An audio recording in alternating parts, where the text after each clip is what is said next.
Hi everyone, today I'm going to be colouring this lovely little group of leaves. This is from Johanna Basford's Miniature Secret Garden.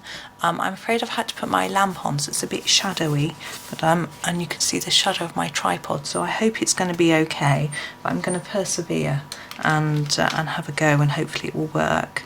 So I'm going to do quite a lot of green leaves. I really like doing green, but I thought I would show you lots of different combinations of the way we can do greens from the Staedtler Ergosoft Pencils. So I'm going to start off with number 57. This is one of my favourite greens.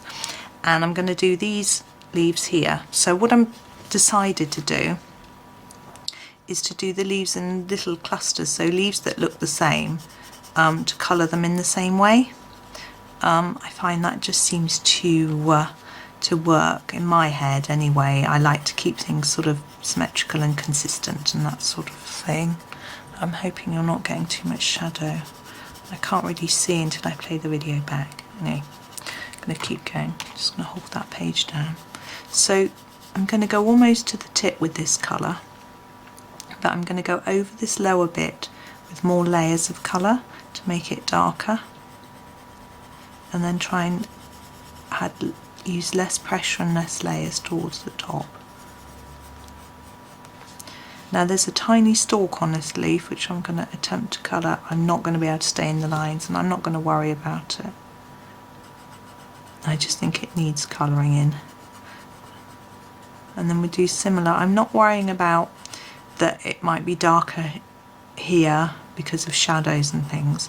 I'm actually going to just make them all consistent with the dark colour at the bottom, in whatever position that bottom of the leaf might be, because these are all turned around in different directions. So it's exactly the same, so I'm just fading it up to here and making it darker down here. Now there's this one which I'm going to do. Now we've got this heart-shaped one here as well, and I think I'm going to do that in this colour. I find that if I try and do every single different type of leaf in a different colour, I get a bit muddled as to what colours to choose. So I'm going to go in this one in the same way and do the stem too. Gosh, it's small. I could do the magnifying glass, but hey ho. And these little leaves, they're very teeny. I'm just going to colour the whole thing in the same colour. You might want to do it the same as these, it would look lovely, but I just not up for that. My eyes aren't up for it today. There we go. I'm never quite sure whether I would benefit from some sort of magnifying device, but I'm not really sure what to use. And what I found is when I have magnified things, all it does is shows me going out of the lines, so I'd rather not see. Okay, so again, keeping it darker down here with more layers of colour, and lighter up here. I'm really enjoying this Miniature Secret Garden book. It's so lovely, and I was so surprised at the price as well. I thought it was really good, and it seems like a really nice portable book to carry around places. I think most of us aren't really going anywhere at the moment, so we haven't really taken our books anywhere with us. But I think for popping in your bag, for doing on a train or a plane or going to someone's house, it would just be lovely. But knowing me, I'll probably finish this before I have a chance to take it anywhere. Although I still got my big one to do as well. I've got about 8 pages I think left in my larger version of Secret Garden, which I want to get done, and then I will do a flip through for you to show you all the pictures. And it's my second copy of Secret Garden, so I'm going to do a comparison video to compare the old and the new. I'm quite looking forward to doing that because I haven't looked back myself at all the pictures, and I want to see how similar or different they are. This is number 56. Secret Garden was my very first book. So what I'm doing is I'm just using quite a gentle tone, and I'm going to just blend this into the other colour. Anyway, Secret Garden was my very first book, so some of the colouring that I did in it was, you know, my very first sort of Johanna colouring. I've never coloured any other colouring books except Johanna's since I was a child, and I saw her books in a shop and I looked at them and I just thought, I don't know if this is for me, but they are just so gorgeous pictures. And I kept thinking and thinking about it. I researched her, I printed off some of her free downloads and I really liked them, so then I ordered her book. And so this was before Enchanted Forest even came out, so I had Secret Garden from almost the beginning. So that means that my colouring in it was from a very long time ago, and a lot of it actually uses these Ergosoft pencils, because my first set of pencils was Ergosoft. So I'm not changing the pressure with this one, I'm just doing the same one through and just hopefully lightening the dips of the leaves a little bit. There we go. Now next I'm going to use the really dark green colour, which is the number 38. This is the darkest green that there is, and I'm going to use it for these leaves at the top here. I always think they look a bit like ivy and I always want to do them really dark, but we won't do them all the same colour. We will with the small ones, these, but for the slightly larger ones we'll do several tones of colour. So as I say, I can't wait to finish my Secret Garden book so that I can have a look at how it compares with my first one. But it's taking me quite a long time to get through it. I'm doing about a picture a week, so I've got about 10 left, so that's quite a long time, especially as I want to start my Christmas book soon. So I might have to hurry up a bit. But work always gets in the way, as I'm sure it does with most people. So these ones I'm going to do all the same colour.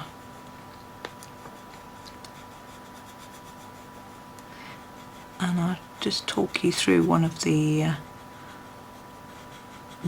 ones, because I didn't really talk to you about what I did, so I wanted to do it harder on this bottom bit. You could probably see what I was doing anyway. I'm putting more layers on here and then lightening it up towards the tip of the leaf, and we'll add a different shade into there. These two are quite small, but I'm going to still attempt to do a little bit of different colours on them.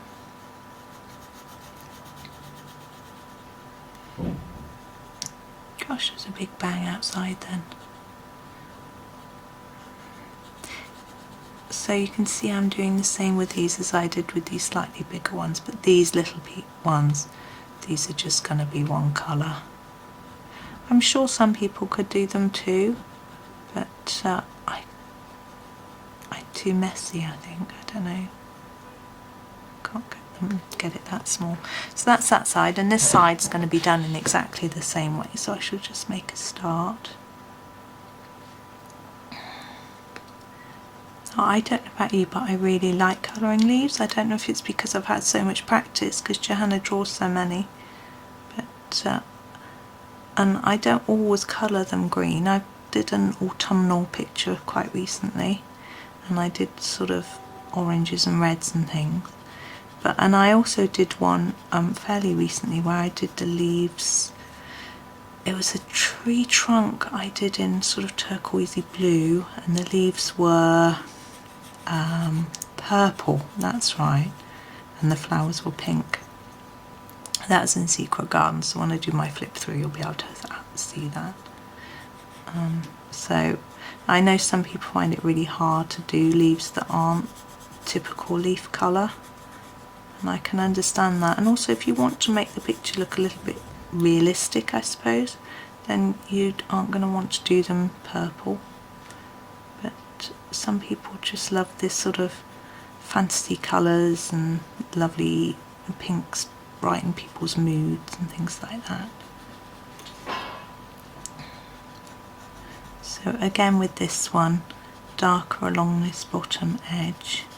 Now do be careful if you're doing these. When I first started colouring, I used to do these outsides in a really dark press really hard and then do a lighter pressure in the middle, and when I turn the page of my book I would find I'd have these indented lines on the other side of the page. So you need to be quite careful when you're pressing, make sure you're not pressing too hard because you get that effect. Johanna's books are pretty good with paper. This is number 52 I'm going to use to blend in. But you still need to be careful. I'm going to go over the whole thing with an even pressure of this number 52. Yes, so you don't want to get lines on the back. Now I've got some, I usually put a piece of paper behind each page to help. I've forgotten to do that today with this book, but I am leaning on a pad which you can't see, just a sketch pad underneath, because this picture is quite near the front of the book, and so there's not much to lean on page wise. My desk is quite uneven, so I didn't want all sorts of funny bumps and lines. So I have heard lately some really good tips on putting behind your page, putting a piece of laminated paper, or some people said they had a sort of cheap colouring book, which wasn't Johanna's, which had a sort of glossy cover that they put between the pages, and then if any of the ink, the printed ink or your colouring ink transfers, it sticks on that and doesn't go onto the opposite page. Okay, now we're going to go down underneath, and we've got basically 3 different bits. We've got this bit, and this bit. So I'm going to use colour that I haven't used yet, which is number 5, and we are going to be doing these.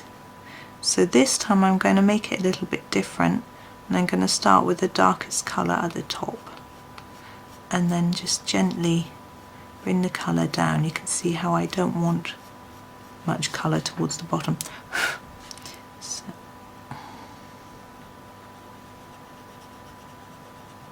So I'm just lightening my strokes as I go down, following the shape of the leaf.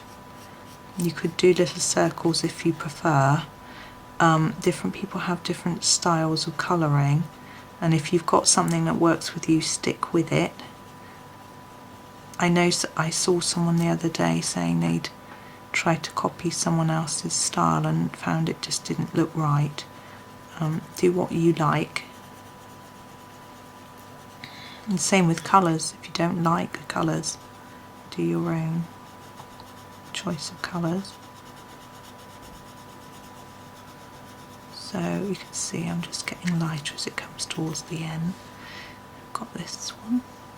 Now these overlap bits, I always never quite know what to do with them really. So I'm just doing them the same colour as everything else at the moment.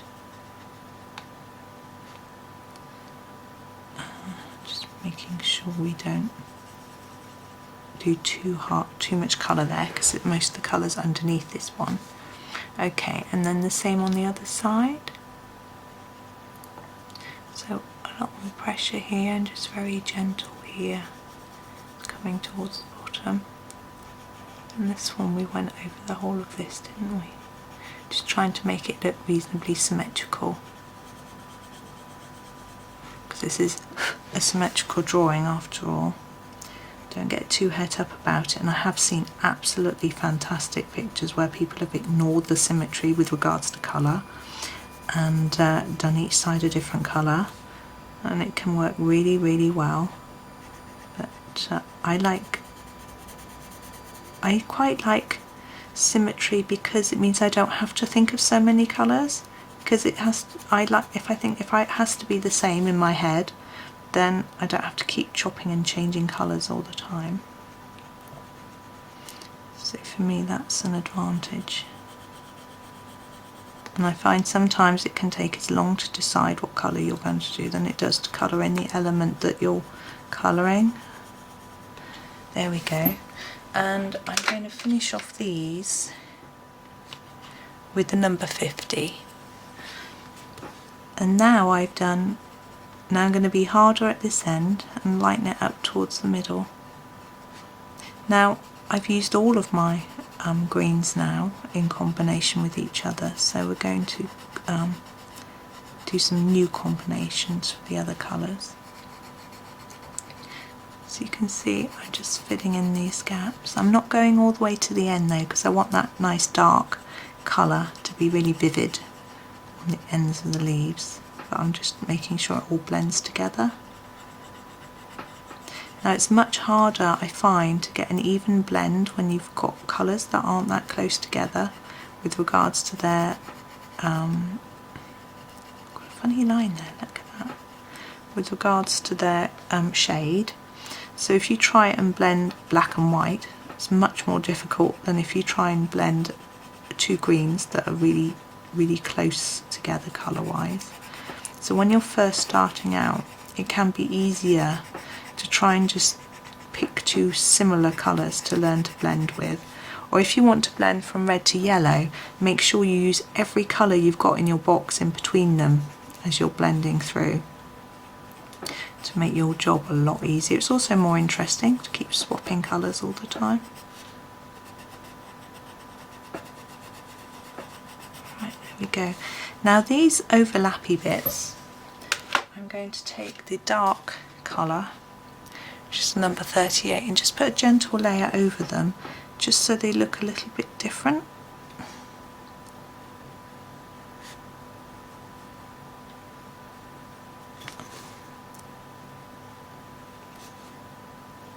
I don't know why I think the bottom of the leaf would be darker, but that's what my brain's telling me.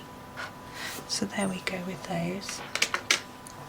Now in the centre here, I am going to start with the number 5. And because we started dark at that end with those, I'm going to do it at this end, and then it won't be near this bit. I don't know if that my logic makes any sense. Now I've just noticed that those bits there are from here, so they need to be coloured in the number 57. So I'm just going to go over those now, or else I'm going to forget. There we go. Now with these, just start off the dark colour here and fade it down the leaf.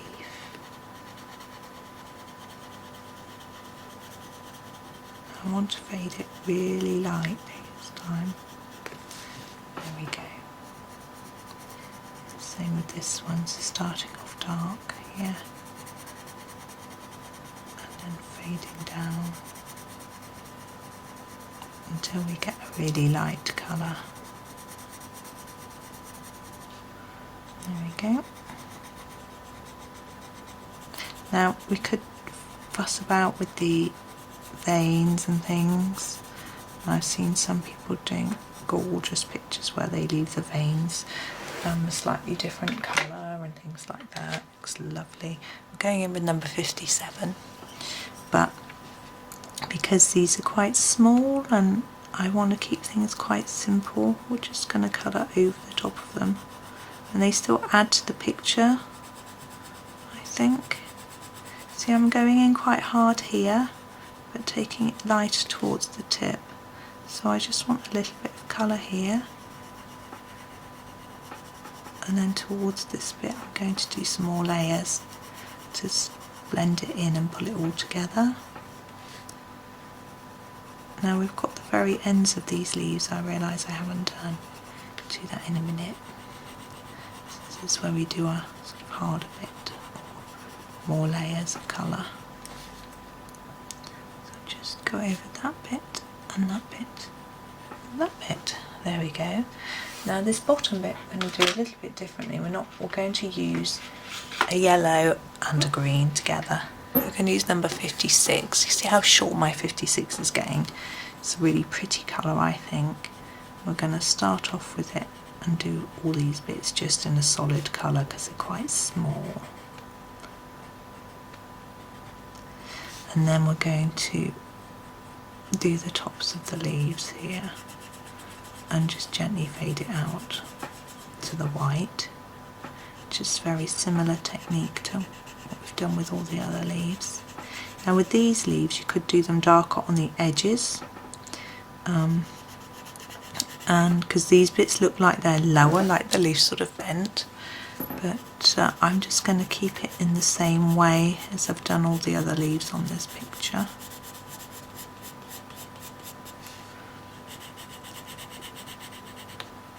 And these are overlapping as well, so there would be some shadow. We didn't worry about the shadow on these, it's because the colour got so dark I couldn't really see what I was doing.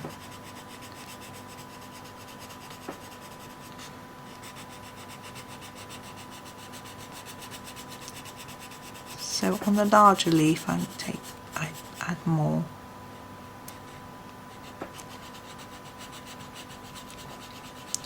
Now some of the yellows I find in the Ergosoft, well the very palest yellow, which is the one I'm going to go for, is quite difficult at times to get much colour out of. This is the number 10.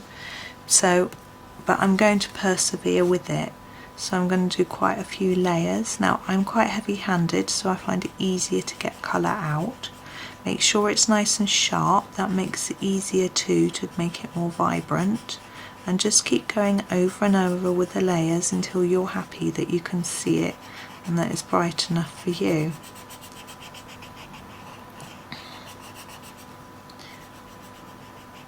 And you can see I'm just working it into the paper, but I'm trying not to push really hard. I want to do layers. I don't want to push hard because there's a beautiful picture on the back I'm sure that I don't want to ruin.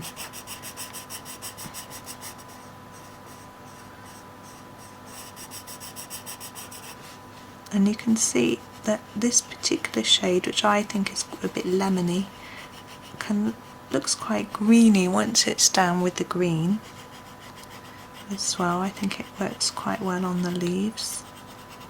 Just gonna push that in. So I hope you can see that I'm just doing more here on the tip, a bit less here, and then just blending it across a little bit. I'm not going all the way down the whole leaf. You could do if you want to.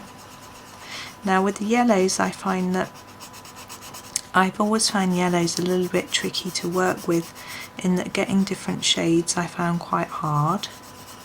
So it's quite nice to pop it with a green instead, or pop it with some browns instead of other yellows. I find that makes it a little bit easier to work with. I also find it seems to burnish into the paper more quickly.